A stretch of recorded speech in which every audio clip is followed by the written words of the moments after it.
For today's notes, you will need IC48. This is part 3 of Standard 11, which is the final set of notes before we wrap it up with some review and assessments.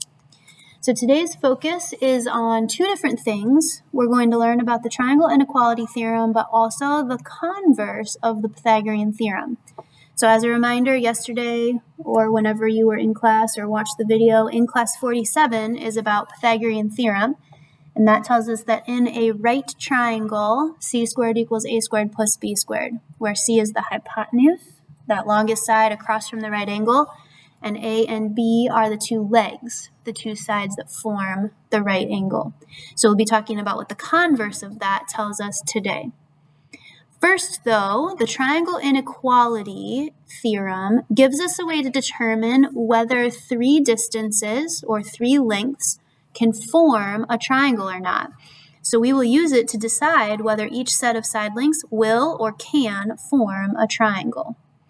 Now, in order for a triangle to be formed, we need to be able to have the sum, so the addition answer, of any of the lengths of two sides in the triangle, and that sum always must be greater than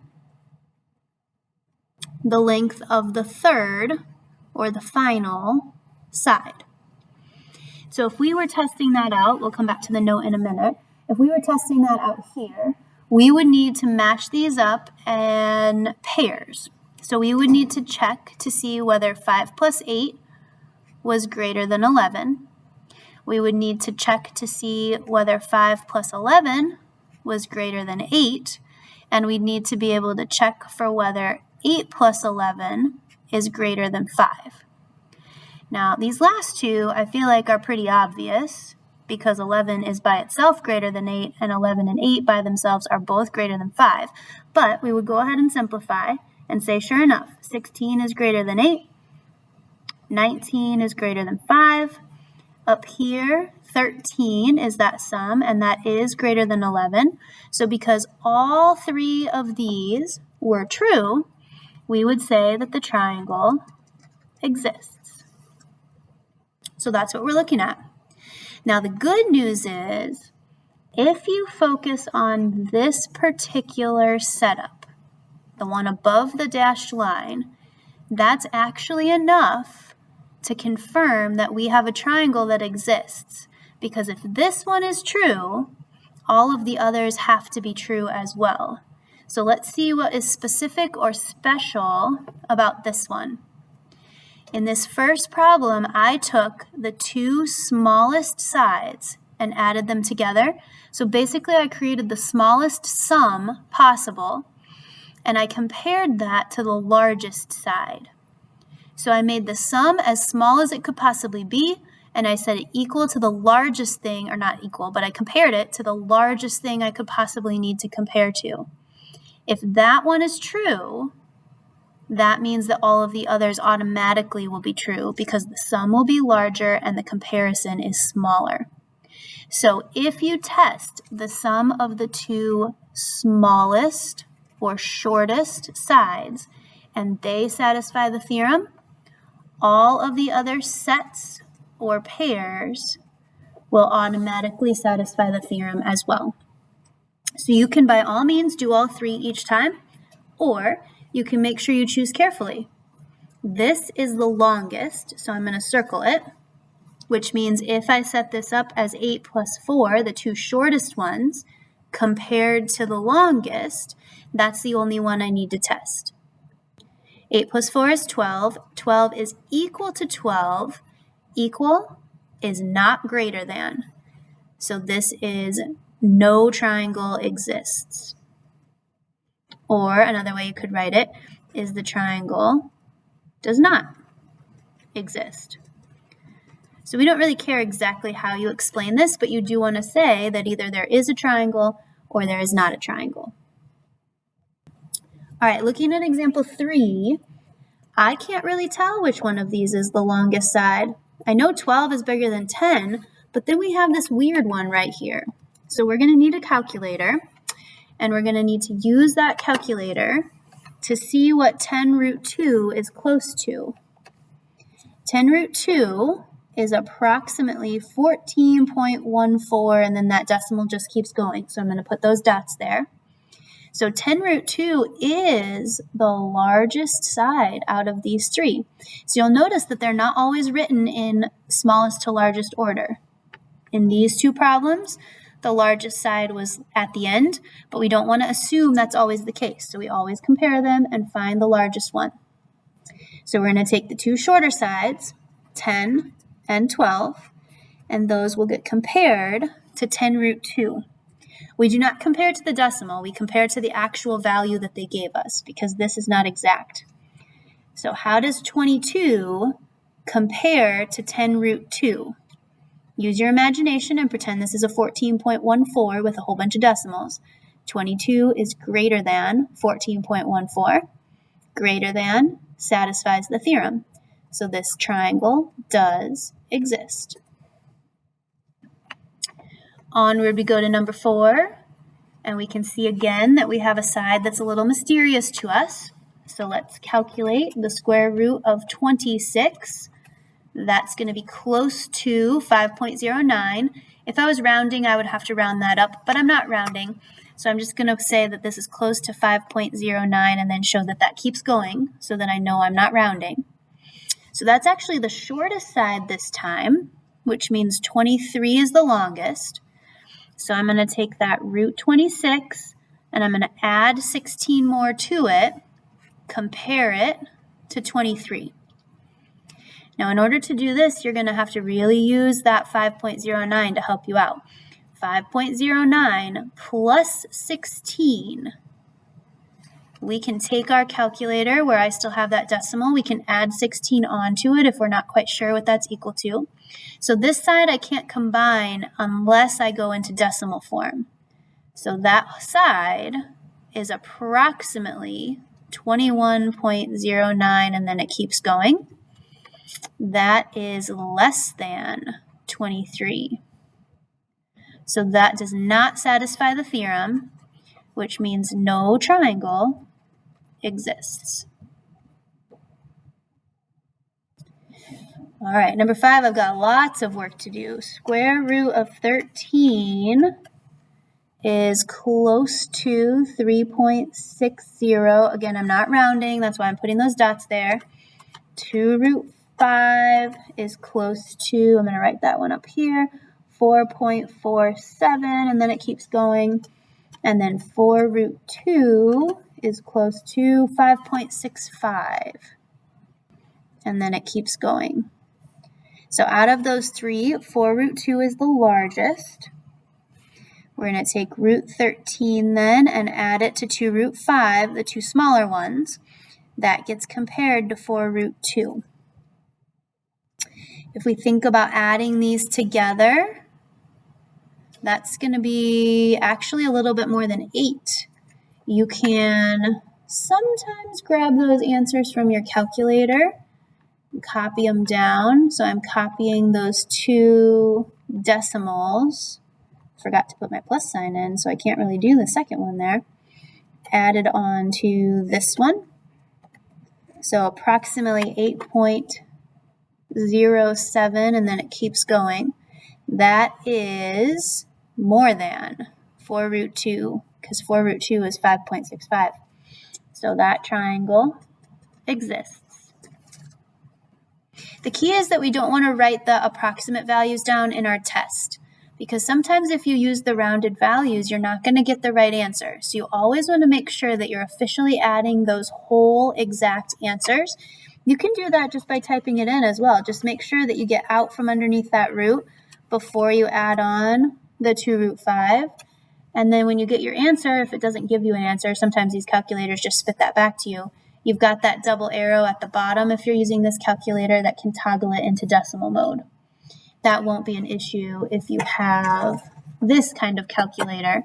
Although if you have this kind, let's see if I can get rid of that glare, you need to be careful when you're typing because square root of 13 opens a parentheses. So we need to close that down before we add on the 2 root 5. You don't have to close the one at the very end because you're not typing anything extra. That matches what we came up with. But if we had accidentally forgotten to close that parenthesis, I'm just going to show you, we get a completely different answer. So that's not going to give you accurate information.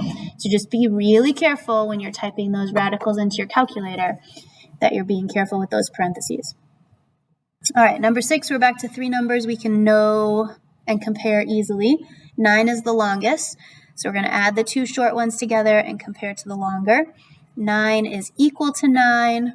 In order for there to be a triangle, they have to be greater. The sum has to be greater. So this is another situation where no triangle exists.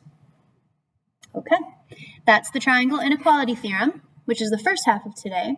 Now we're going to move on to the second half of today. So flip that page over where we see the Pythagorean Theorem Converse. But we're actually going to use both of the ideas on this side of the page, and I'll explain why as we go. So what we're going to do with the Pythagorean Theorem Converse is we're actually going to plug things into the Pythagorean Theorem, even though we can't tell whether we're dealing with a right triangle or not.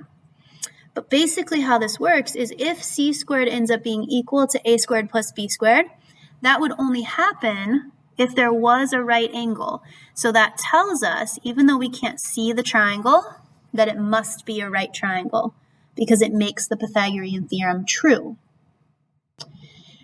Now these others don't make the Pythagorean theorem true. So that means we do not have a right angle. If an angle is not a right angle, it's either going to be smaller or it's going to be bigger.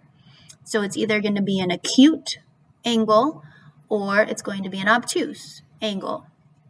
And so if your hypotenuse squared, if that side that's supposed to be across from the right angle gets squared and it's smaller than the other 2 legs squared and added together, what that means is this angle that's across from that has closed down and it's gotten to be less than 90 degrees because that's what would make that hypotenuse shorter, and then c squared would be less than a squared plus b squared.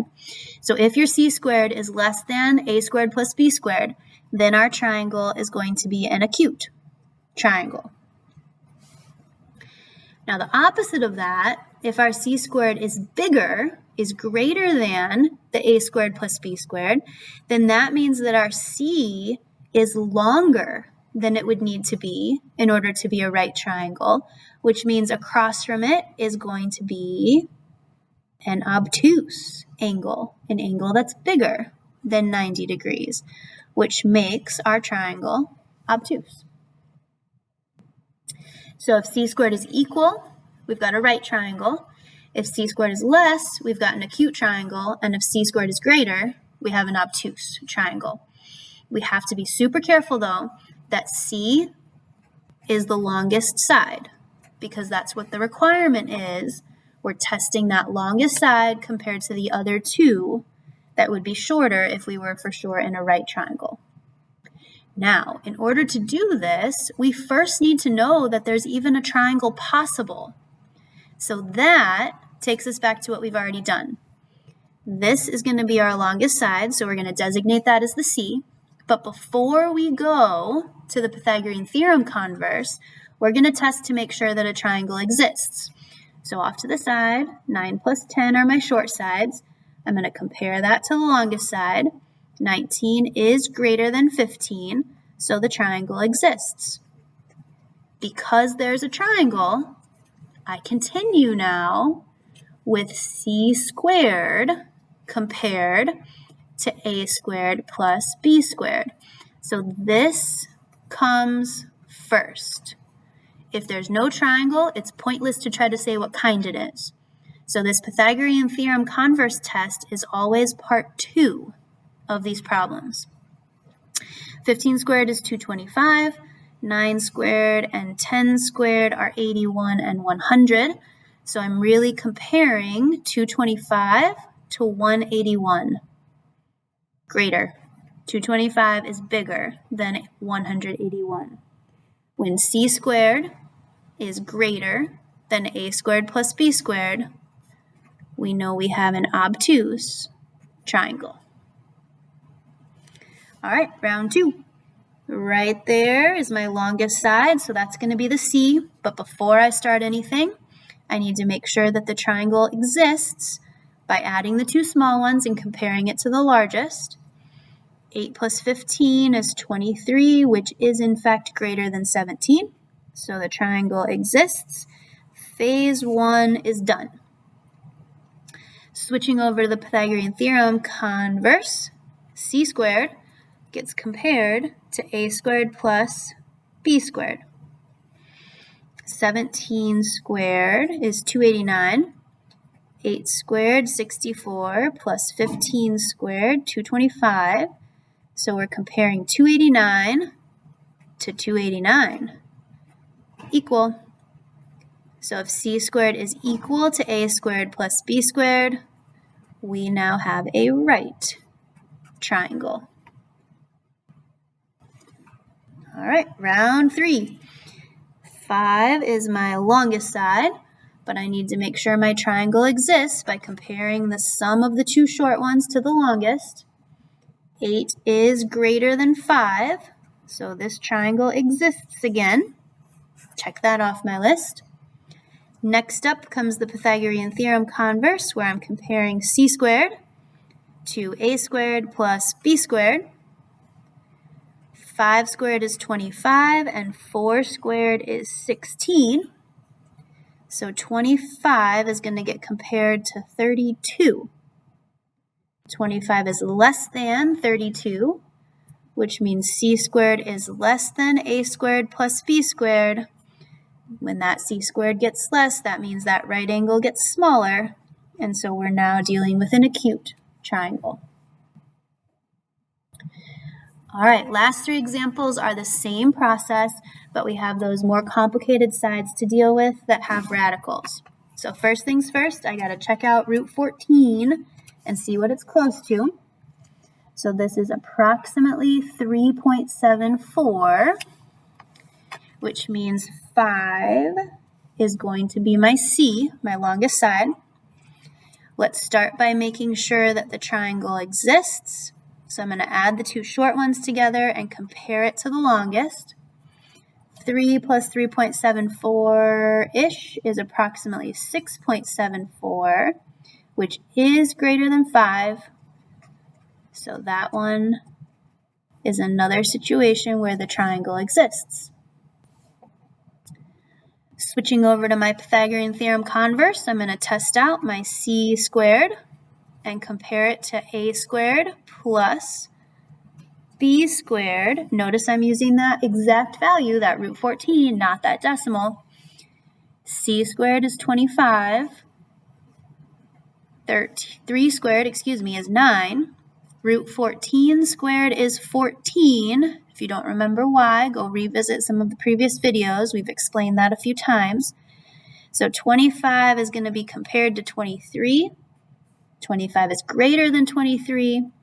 So when C squared is greater than A squared plus B squared, that means that that angle is bigger than 90 degrees to make that hypotenuse longest side even longer, which is an obtuse triangle then. All right, square root of 41. Let's see what that's close to. Approximately 6.40, so that is the longest side in this set of 3. I'm going to start by adding the two shorter ones and comparing them to the longest. 8 is more than 6.40, so that means the triangle exists. Switching over to Pythagorean Theorem Converse, I need to square C first, so root 41 squared, compared to A squared plus B squared. Root 41 squared is 41. 3 squared and 5 squared are 9 and 25. 41 is going to get compared to 34, and it is larger. So just like my last example, C squared is greater than A squared plus B squared, which means we've got an obtuse triangle again. All right, final example, and there's a typo in this one. So we're going to get rid of this 7 and we're going to make that third side equal to 11 instead. So make sure you change that in your notes. 2 square root 5 is approximately 4.47. So that is the shortest side, and this 11 is my longest side. So starting out by testing 2 root 5 plus 6, the two short sides, how do they compare to the longest side? Those are going to add up to be close to 10.47. Forgot my dots. That's a problem, because 10.47 is less than 11. So this triangle does not exist. And if no triangle exists, we don't do the rest of the problem, because it doesn't make any sense to test for what kind of triangle it is if it's not even a triangle at all. All right, that's it for today. That's it for Standard 11 notes. Thanks for watching. We will see you back in class.